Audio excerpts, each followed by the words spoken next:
Please sir, keep your distance. The air in the dimly lit corridor of the upscale restaurant was thick with the scent of wine and regret. I just escaped the groping hands of a lecherous client, a potbellied man whose idea of a business meeting involved far too much touching. I'd excused myself to the restroom, splashing cold water on my face to calm the fire in my chest. When I stepped out, there he was, Lucien, my ex-husband, leaning against the wall like a specter from a life I'd tried to leave behind.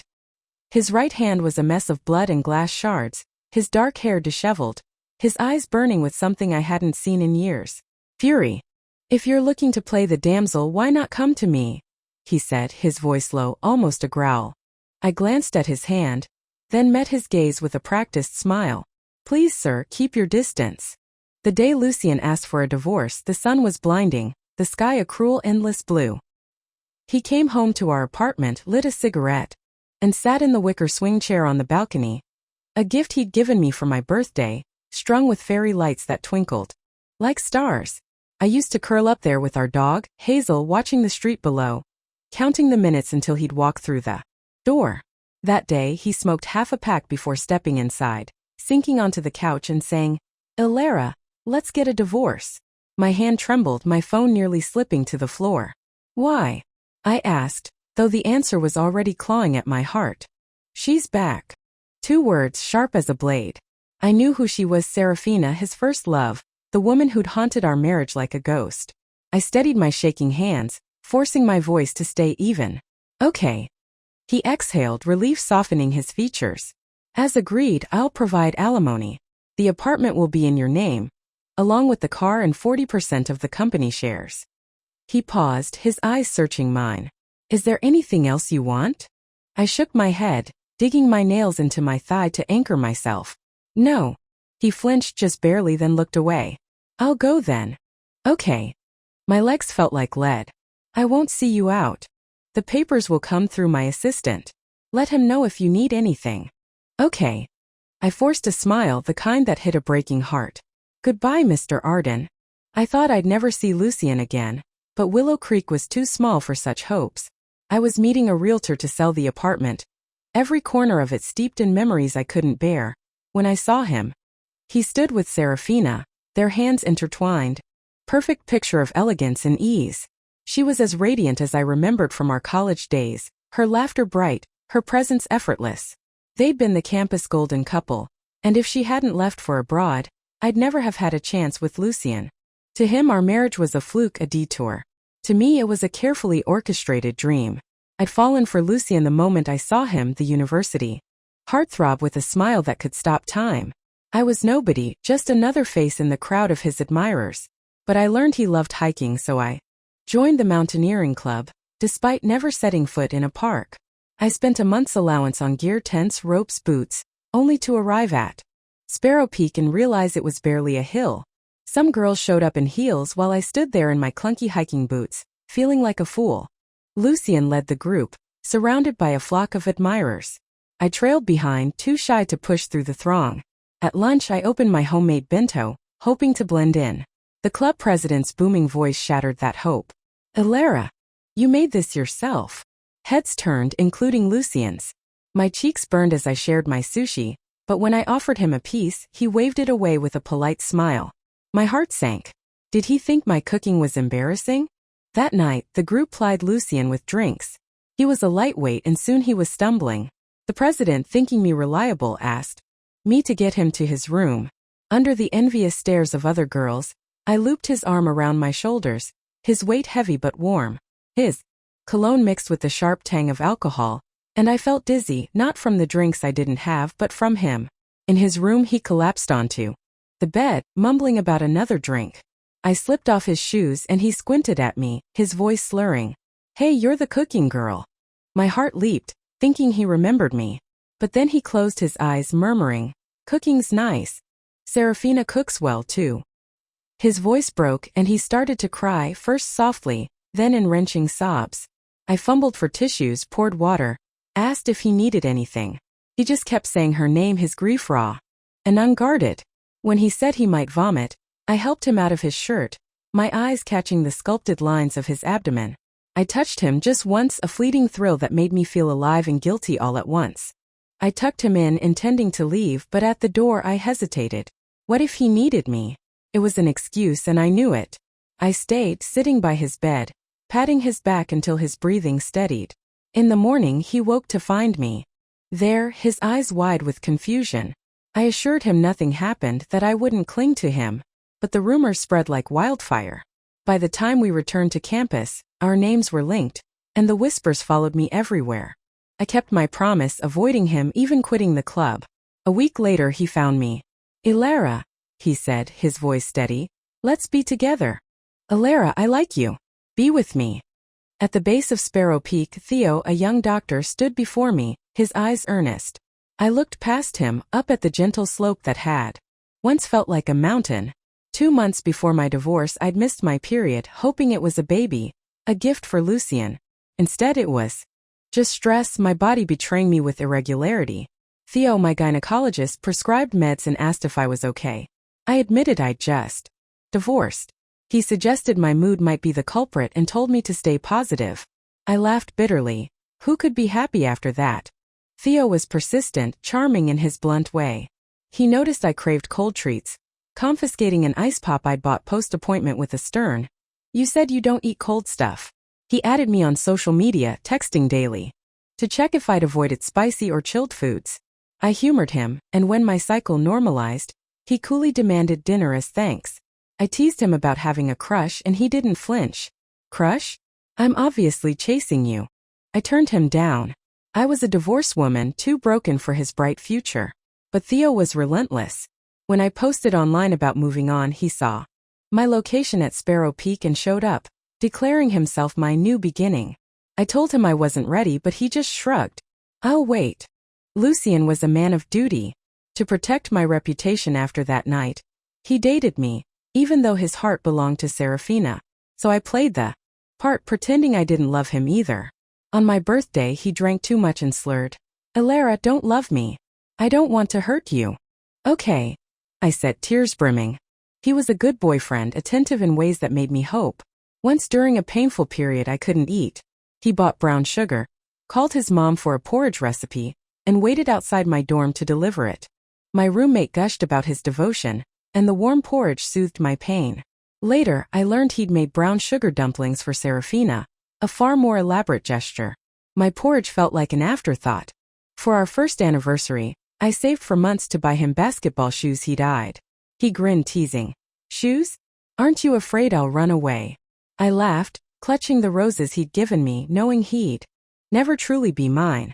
He never wore the shoes, saying they were too precious. But the worn Casio watch on his wrist, a gift from Serafina, never left his side. Every detail reminded me I was second best. Theo became a constant, especially after the divorce. As a food vlogger, I worked from home, crafting recipes and videos for my growing audience. By day I was busy, but at night the silence was deafening. I'd wonder what Lucien was doing, if he and Serafina were tangled in each other's arms. Hazel, my dog, was my only comfort. During one rough period, Theo showed up with heating pads. I was a mess, greasy hair, unwashed face sprawled on the couch. He didn't care, kneeling to slip socks on my feet with a gentle, "Keep warm." His care cracked something in me and I cried. He took me to Sparrow Peak, and at the summit, with clouds within reach, I felt a weight lift. Screw Lucien and Serafina, I was free. I could be myself, no longer the dutiful wife. Theo held me as I sobbed, his voice soft. "It's over. Let it out." Lucien and I had broken up before, when Serafina returned after graduation. He didn't come home one night, and his friend's vague excuse, "dorm party," didn't hold up. I heard her name in the background. I cried all night, and when he returned, he smoked on the balcony before saying, "Ilara, we're done." Okay. I moved in with a friend, who called me a fool for letting him go. I knew if I fought, Lucien's sense of duty would keep him with me, but I wanted his happiness, not his obligation. He blocked me online, but I saw his posts through mutual friends, photos with Serafina. More in a month than we'd shared in years. They looked like royalty while I was nothing. The final blow was a picture of them kissing on a Ferris wheel. Lucien was terrified of heights, yet for her he'd faced his fear. For me, he'd barely managed a glass bridge. 6 months later, Serafina left again and they split. I found Lucien in a bar, a wreck of a man, drunk and unshaven. His friend had begged me to help. I sat with him, drinking until he recognized me. I took him home, and in a haze of alcohol we kissed, tumbling from the door to the couch to the bed. In the morning he was mortified, but I brushed it off, saying it meant nothing. He pursued me after that, with dates and late-night talks, things he'd never done before. I resisted, knowing he didn't love me, but when his family pushed him toward arranged matches, I caved. We dated. With marriage in mind, avoiding Serafina's name, though her shadow loomed. I checked his phone at night, piecing together their past, asking him in his sleep if he loved me. He'd only hold me tighter. On a starry night, expecting a meteor shower that never came, he proposed. "Alara, marry me. I'll take care of you. No, I love you." But I said yes, tears streaming down my face. I woke with a pounding headache, sunlight stabbing through the curtains. Theo stood by my bed, holding a glass of water. "Drink," he said, exasperated. I'd gotten drunk at a bar, the same one where Lucien and I reconciled years ago. Theo had picked me up after the bartender called him. I was in pajamas, mortified, wondering who'd changed me. He teased. "Nothing happened, but I'll take responsibility."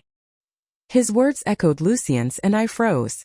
After we married, Lucien was kind, but I'd pinch-weapon my thigh to remind myself he didn't love me.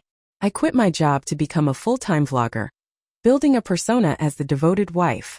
My followers loved it, and when we hit 500,000, Lucien appeared in a live stream, his charm winning them over. They called us sweet, but when asked who pursued whom, he said, "I chased her," rubbing my hair. My smile faltered. It was always me chasing him. Once, frustrated with a video, he banned me from the kitchen, cooking dinner himself. His simple meal, 4 dishes, 1 soup, moved me to tears. He fumbled, thinking he'd upset me, but for a moment I dared to hope he cared. Later I found he'd secretly posted a cooking video captioned, "I want to eat my wife's food forever." It went viral, but I wondered if it was just for show. Lucien promised to support me, but I never relied on him, knowing he'd leave. Post-divorce, I took a tough client meeting, not expecting to see him there. The client's hands wandered, and I fled to the restroom. Outside, Lucien waited, bloodied and furious. "Why not come to me?" he demanded. I clenched my fists, nails biting my palms. "Please, sir, keep your distance." He grabbed me, pulling me into a desperate hug. "Alara, did you ever love me?" Tears threatened, but I steadied my voice. "Please, Mr. Arden, keep your distance." I walked away, and when Theo arrived, alerted by my call, he embraced me, asking if I was hurt. Seeing Lucien, he bristled, introducing himself as my boyfriend. Lucien offered to drive us home, his voice raw, but I refused. I was done. At the divorce signing, Lucien asked why I was selling the apartment. I lied about wanting a fresh start, unable to admit it was to erase him. Over dinner, he gave me a bank card, the password my birthday, saying it was his savings. "Don't go to those dinners," he pleaded. Refused, saying we owed each other nothing. He asked about Theo and I said we were good. He nodded, relieved, but later, drunk, he peeled shrimp for me first. I'd once joked he never did that, but he'd brushed it off. Now he pushed the plate toward me. "I know you love shrimp." "Too late," I said, tears falling. "My tastes have changed." As I left, he whispered, "Alara, I regret it." I announced the divorce online, gaining followers despite the pity and skepticism. At the hospital, I saw Serafina pregnant and struggling. I helped her, and she recognized me, confessing the truth. She'd lured Lucien out once, and in a drunken mistake, they slept together. She heard him murmur my name in his sleep, realizing they were over.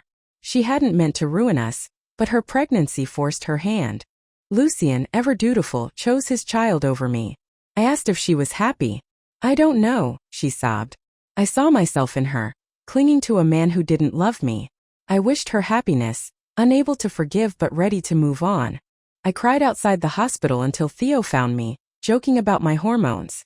He drove me home, surprised when I craved shrimp. I claimed a seafood allergy to avoid. Memories of Lucien. I checked Theo's phone, finding he followed only me. His messages full of care I'd ignored. I sobbed and he held me, promising to stay. I let Theo in, his youth and sincerity healing me. Once I burned my hand cooking and he panicked, insisting he'd film instead. His Attempts failed, but we posted the blooper, me laughing beside him. Fans noticed my joy, and with Theo I was free to be imperfect. One night Lucien called, drunk, confessing he loved me, regretting everything. His daughter was born and he imagined ours. I told him it was over, wishing him well. 2 years later, Theo and I married. An anonymous gift arrived. A photo of Lucien on a glass bridge. A nod to a promise he'd made. I tucked it away, sealing my past. At a restaurant, a waiter recognized me, revealing Lucien had once attacked that lecherous client for me. Theo asked if I regretted leaving him. I hugged him, smiling. No, because I have you. The end.